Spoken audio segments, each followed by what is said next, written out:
In our last tale, Rex Lapis was walking alone in the mountains. He heard a remote voice, unlike any other, coming from a crack in the earth.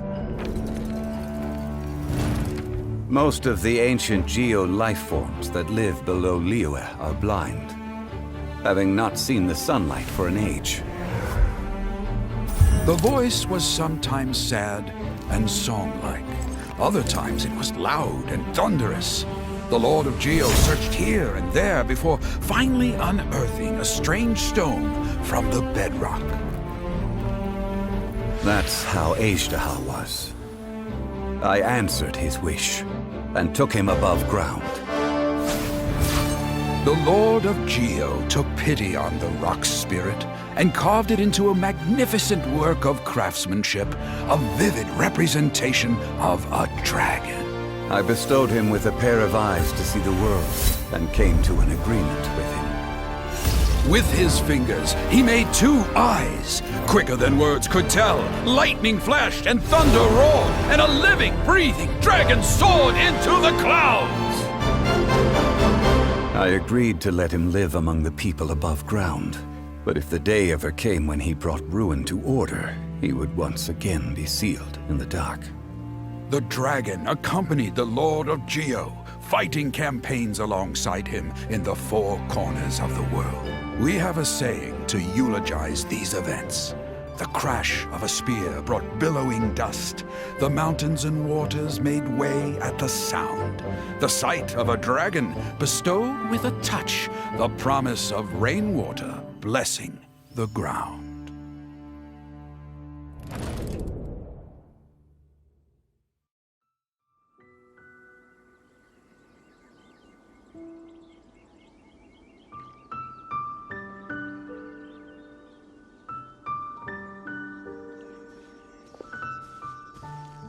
A 1,000 years ago, Azhdaha attacked the chasm. I tried to obstruct him, fighting him tooth and nail down the length and breadth of the mine. Finally, I brought him down and sealed him underground. During that battle, Dragonfall was born. Azhdaha could sense the stone. Subconsciously, he wanted to use it to find me. Despite being the victor, I could not claim to be stronger than he, and in his heart, he still retained an ounce of goodwill towards me, towards Liyue, towards life above ground. He was willing to be sealed away, but as the erosion set in, he forgot. Even I cannot avoid it, but there is something I understand better than most. When the door opens, it is time to leave.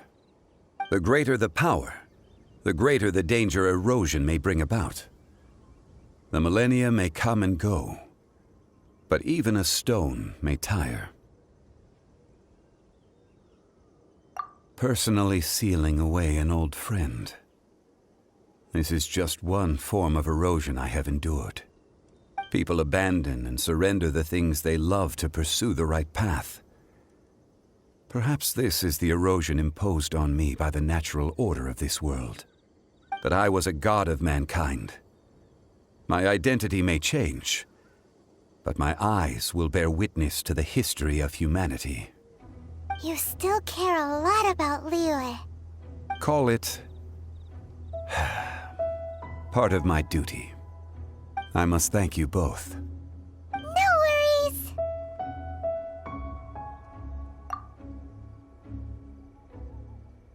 Oh?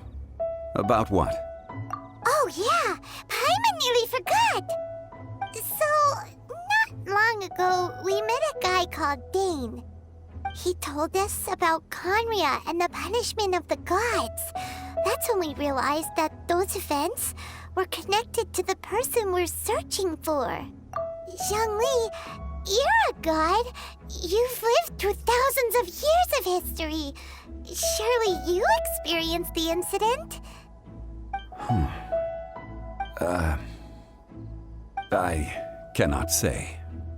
Why? You can't even give us a thread of information? This is so important I understand.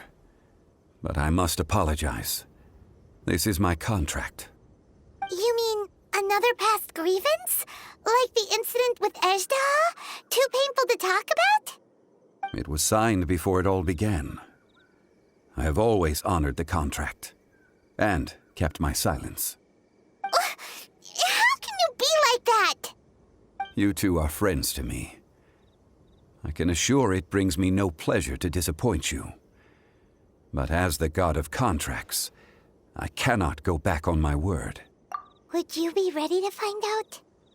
It appears your understanding of this world continues to grow. There are many events of ages past, many secrets that lie hidden.